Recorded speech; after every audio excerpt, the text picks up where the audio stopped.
Imagine a woman alone on the cold frontier of the Wild West. Her family is shattered, her past is full of secrets, and her settlement is on the brink of survival. Her story is one of struggle, pain, and unexpected hope.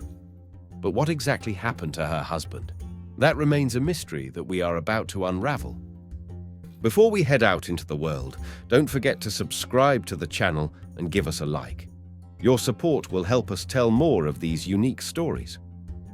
In a cold house on the edge of a ruined settlement, Laura stood at the window, gazing out at the vast plains covered in a thin layer of ashy snow. Outside the window, the wind beat mercilessly on the branches of the trees, bringing with it the cold and mercilessness of winter. The light flickered in the corner of the stove where her two small sons played with wooden toys, trying to keep warm in this harsh land. The silence was broken only by the quiet rustle of crackling wood and occasional whispers coming from deep inside the house, stories Laura preferred not to say aloud. Her husband, Jack, once the head of the settlement, had disappeared from her life and from the life of their community. No one knew exactly what had happened, but people said he was gone, leaving behind a shadow of doubt and painful secrets. Laura felt the weight of responsibility weighing more and more heavily on her shoulders. She not only had to take care of the children, but also to keep together those who still remained in the settlement, who had not left the land despite the hardships. The men went out to hunt or defend the borders, and she took on the role of leader, protector, mother, and support. Each day it became clearer to her that the struggle for survival was not only a battle against nature and enemies, but also an internal battle.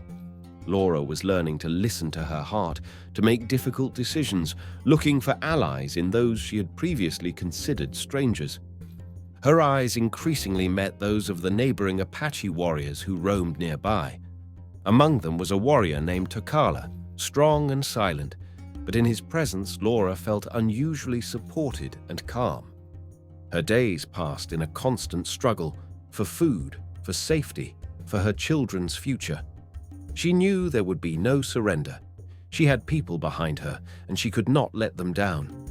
Sometimes Laura closed her eyes and remembered the past, the happy moments when everything seemed simple and bright, but those memories only added to her resolve. She knew she had to be strong, not just for herself, but for those who believed in her. The cold intensified, and night came faster each day. Laura walked to the stove, where the children were already asleep, and whispered softly, "We'll get through this. We're together, and that's what matters." There was a steely hardness in her voice, ready to face any storm. In this silence and cold, amidst the snow and dust, the story of a woman who became the protector of her home, her people, and her heart was born. Laura's settlement was like a living organism, fragile and vulnerable, which she was trying to keep afloat. The wind outside the windows blew harder and harder, reminding her that winter was not just a season, but a test of survival. The land around them was scarred with the tracks of hunters and wild animals, and news, not always good news, was whispered between the houses. The men of the settlement were often away hunting or on long raids to protect the borders, leaving the women and children alone. Their faces were tired and their gazes anxious. The war with neighboring tribes and brigands had not subsided, and new troubles could come at any moment. In such circumstances, Laura took on the role of not only a mother, but also a leader, a protector, a mistress of the fortress. Every morning she started with a round of the settlement. She checked food supplies, checked the condition of weapons and equipment, took reports from hunters and watchmen. She was quickly learning to negotiate with neighboring settlers to arrange mutual aid and exchange. Her voice was firm and decisive. She did not speak like a woman, but like a man entrusted with the lives of others. But leadership brought more than just respect. Envy and distrust crept up unnoticed, like shadows behind their backs. Some men were reluctant to accept a woman in charge, believing her place was at the hearth, not on the battlefield or in the council. The looks of doubt, the whispers behind their backs, Laura sensed all of this but did not show it. She knew she could not loosen her grip, or the whole fragile world would crumble. Days merged into nights, and every decision Laura made was like stepping on a sharp blade. To distribute food meant saving someone's life and dooming another. To settle a dispute meant keeping the peace, but not finding support from everyone. She met warriors who looked at the female leader with distrust, but gradually some began to see her as a true ally and hope. In these difficult moments, Tokala, an Apache warrior, appeared on the horizon and offered help and support. His appearance was a turning point. Together they began to build bridges between communities, overcoming mistrust and animosity, showing that strength lies in unity. Laura often sat by the fire at the end of a hard day, looking up at the twinkling stars and thinking about the future. She didn't know what tomorrow held, but she was sure of one thing. She would not let her home fall. Her children, her people, her land stood behind her, and she would fight, no matter what. Winter was particularly brutal in Laura's settlement. The frost was bone-chilling, and dark clouds hung low over the plains, as if they were about to burst into a blizzard. The wind carried dust and snow across the land, filling the air with cold and anxiety. Hope seemed a rare and fragile gift these days. One evening, as the shadows thickened and the settlement prepared for night, a tall figure appeared on the horizon. A dark silhouette loomed against the flickering light of the setting sun, and Laura, standing at the gate, instantly sensed that this was no ordinary traveler. As the man came closer, he pulled back his hood, and the face of an Apache warrior appeared before her, stern, serious, but with fire in his eyes. His name was Tokala, which meant eagle in the tribal language. His appearance was unexpected and unsettling, but at the same time it held something new, an opportunity to change the course of events. Tokala spoke little. His words were measured and precise. He immediately offered to help. There were not enough men in the settlement to fend off the threats of bandits and hostile tribes. Together they began to organize the defense. Laura made the decisions, and Tokala trained the settlers in fighting techniques and tactics. For the first time in a long time, Laura felt that she was not alone. They worked side by side, sometimes in silence, sometimes exchanging glances of caution and respect. Despite the deep history of animosity between settlers and Apaches, here on the frontier they were finding common ground. One evening, as the firelight cast dancing shadows on the walls of her house, Laura told Tokala about her past. She didn't speak directly about Jack, her husband, who had left behind a host of questions and pain, but she did share the weight of loneliness and responsibility that fell on her every day. Tokala listened attentively without interrupting. His silence was full of understanding and support.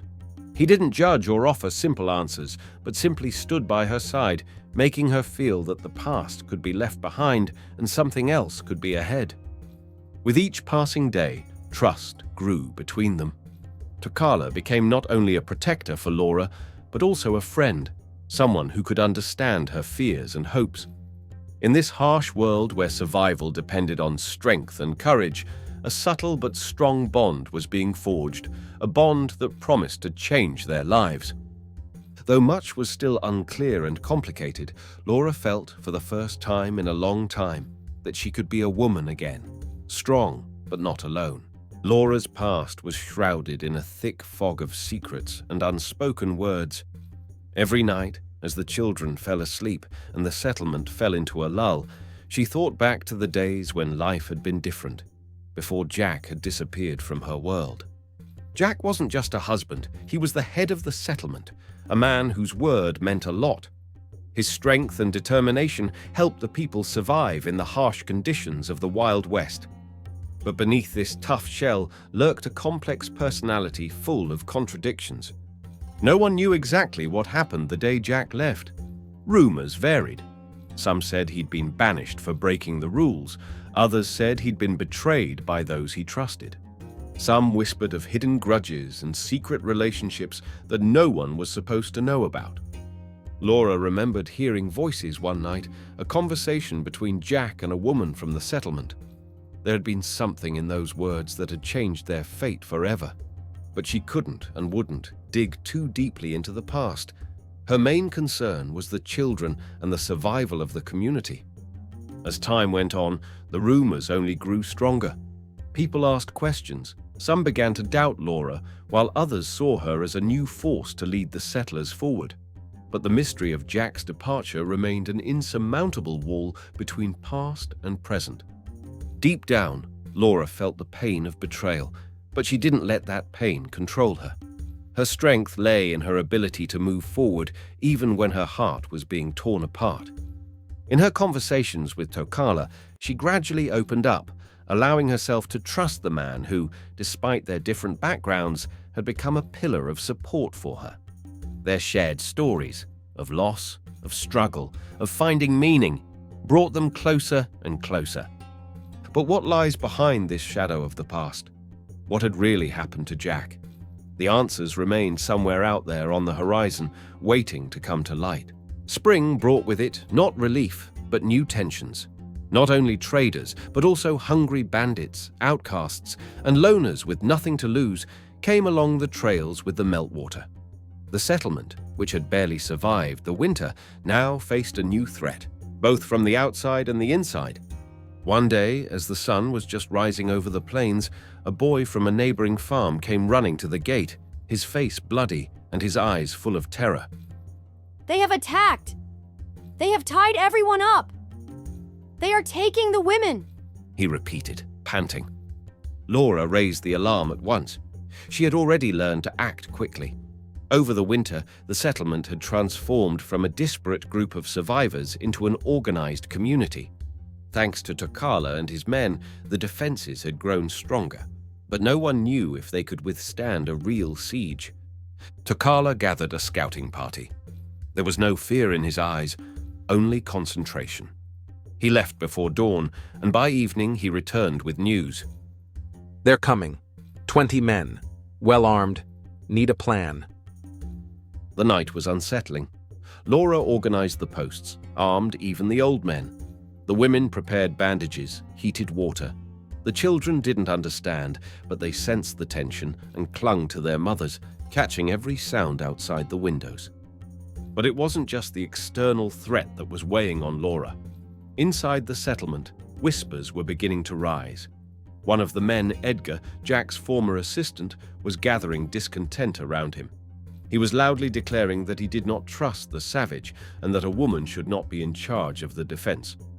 His words resonated with those who were frightened by the changes. One night he tried to coax people to open the gate when the bandits approached, promising mercy. But Laura found out about it before he did. She didn't make a fuss. She spoke to him personally, with cold determination in her voice, making it clear. "If you betray us, your life will be over before they get in." The threat did not come immediately. The bandits lingered, perhaps watching. That gave time, reinforced the fence, string ropes with bells, set traps. Tokala smarted the beacons, and his men blended into the forest, ready to strike at their backs. It was during these days that something important happened between Laura and Tokala. At dawn, after another night of anxiety, he approached her at the well. Silently, he handed her a flask of water and then said quietly, "I've seen women with strong spirits, but you're not just strong. You are the heart of this place." She did not answer at once. She looked at him, deep and long, and there was everything in that look. Fear, fatigue, but also warmth. A warm, alive feeling that perhaps for the first time in a long time had awakened in her soul. The night was quiet, as if nature itself were holding its breath. After busy days and sleepless evenings with guns in her hands, the silence was almost frightening. But Laura could not sleep. She sat by the fire, wrapped in her husband's old shawl, and thought. It was hard on her soul. Everything hung on her safety, food, order. But in these rare hours of peace, another silence came over her. Loneliness. Deep, unrelenting, like roots embedded in the ground beneath her feet.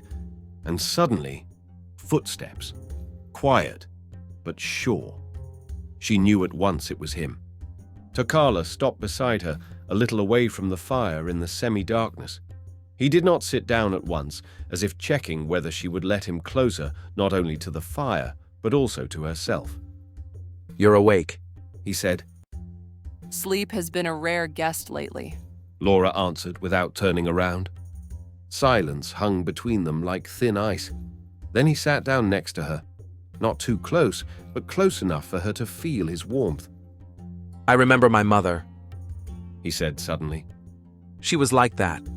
She led the village after her father died. She was respected and feared.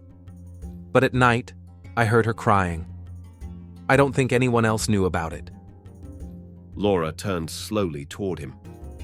Have you ever cried? He grinned a sad, manly grin. A boy who loses his brother before his eyes doesn't have much choice. There was silence. Not cold silence, but warm, breathing silence. Laura stared into the fire, and suddenly she felt that she wanted to say something she had been afraid to think out loud before. When Jack left, She began and was silent. Tokala didn't interrupt. I didn't know who I was without him. I didn't know if I'd even stay. But all this time, it was like I was living in a shadow, not my own. She looked up. But with you, I'm starting to see myself again. He looked at her carefully, and then quietly, almost in a whisper, he said, And with you, I'm beginning to see what the world could be. Without fear, without hate, just with you. The words weren't fervent, but there was more passion in them than any vow. He didn't touch her, didn't grab her hand, just looked at her the way one looks at home after a long drive. Laura slowly leaned over and leaned against his shoulder. Tokala remained motionless, only his breathing became deeper. He didn't ask, didn't demand. He was simply being, and in that being was everything she'd missed for so long. This night hadn't decided anything. Tomorrow everything could change. Bandits could attack. People could have turned their backs. But now there was a fire. There was silence. And there was something she hadn't allowed herself for too long. Hope. He came at dawn, as always. Jack hadn't changed, the same tall, straight man with the shadow of charisma that had once made the walls of the council tremble. Only now there was no fire in his eyes, only dry, hard determination. Laura stood on the steps of the council where the affairs of the community were now decided. For a moment her breath caught, not from fear, no, from surprise. Like a revived wound she thought had long since healed. The whole village had gathered. No one knew how to react. Some looked on with guarded hope, some still believed in Jack, others anxiously, waiting for the storm. You look different, Jack said, stepping closer. confident. So do you. Laura said quietly. Colder. He smiled at the corner of his lips. I came back for what's mine. My family, my land, my power. I left this place, not willingly, but I'm alive. I haven't given up, and now I claim what's mine. Tokala stepped forward from behind, without drawing his weapon, but with a clear message. You're not alone here. Jack noticed it. His lips twitched. Is that it? This is your life now, with a savage. This is my home, Jack. You left. No matter what made you do it, you left. And I stayed. And I kept what you wanted to control. Don't make yourself out to be a hero. You're just holding on to something you don't understand. You don't know how to control people. You couldn't even keep your family together. Laura took a step forward. Nonbada, I couldn't hold you. Because you were gone before you were cast out. In thought, in deed. You lost us long before the morning you crossed the threshold. The crowd froze. These were words that had not been spoken aloud before. Tokala remained behind like a wall, but his presence was alive. Do you want to take the children? Laura asked. The land? The people you betrayed? I want it all back. Jack's voice trembled.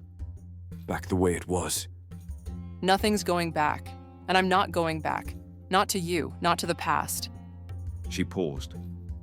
But if you want to stay here as a person, not a shadow, you'll have to prove yourself worthy. Not power, not family, but forgiveness. Silence. The crowd looked back and forth at her, then at him. Jack didn't answer.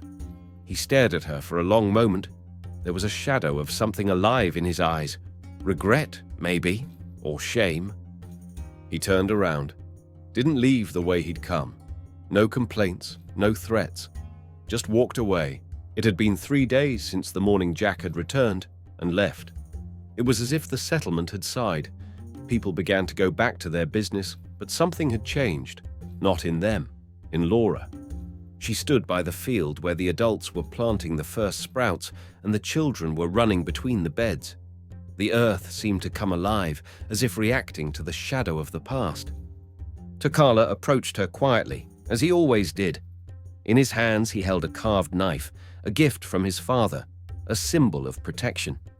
He held it out to Laura. "This is not just a weapon," he said. "It's a sign of strength and respect. I want you to have it."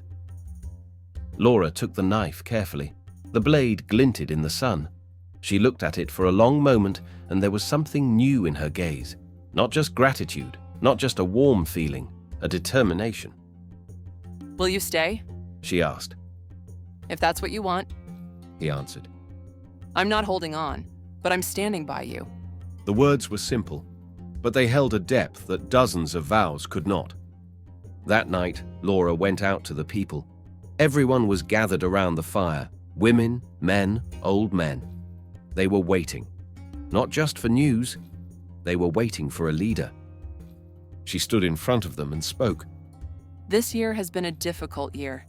We have buried, we have suffered, we have frozen, we have lost faith. But we have endured, not because of power, not because of fear, because of faith, in each other, in the land, in ourselves. People listened. Some lowered their heads, some clasped their hands. I'm not going to rule you. I don't want power. But if you accept me, I will lead us on, not as Jack's wife, not as a widow, but as the woman who chose to stay when everyone else was leaving. Silence, then the first nod, then the second, then someone clapped, and the fire seemed to flare brighter. After the meeting, she walked over to the children. Her son was sitting by the steps, drawing thoughtfully on the ground with a stick. Her daughter was asleep, huddled against the blanket. Things are going to change, she said quietly. Is that a bad thing? The boy asked. Laura smiled. It means we live, and as long as we live, we have a chance to be better. That night, Tokala stayed in the house, not as a guest, not as a protector, as an equal. They didn't speak for a long time. Words were no longer needed. Everything had already been said, lived, decided. Outside the windows, the wind sang. Somewhere in the distance, coyotes were chattering. But this house was quiet, warmth, and the beginning of something new. Laura's story is not just a story about a woman on the frontier. It is a story of choice, a story of strength that is born out of pain, a story of love that comes not from passion, but from trust, respect, and shared wounds. She lost everything, her husband, her stability, her familiar world. But in return, she gained the most important thing, herself. Sometimes the past knocks at the door, demanding to return what it has lost. But it's important to remember, not everything that was must return, and not everything that is new is dangerous. It's up to us to decide which path to take, fear or hope. Write how you feel after this story. Leave your comment. We read everyone. If the story touched your heart, put a like. It helps the channel grow. And be sure to subscribe so you don't miss new, strong, heartfelt stories with meaning. Thank you for being with us. See you in a new story.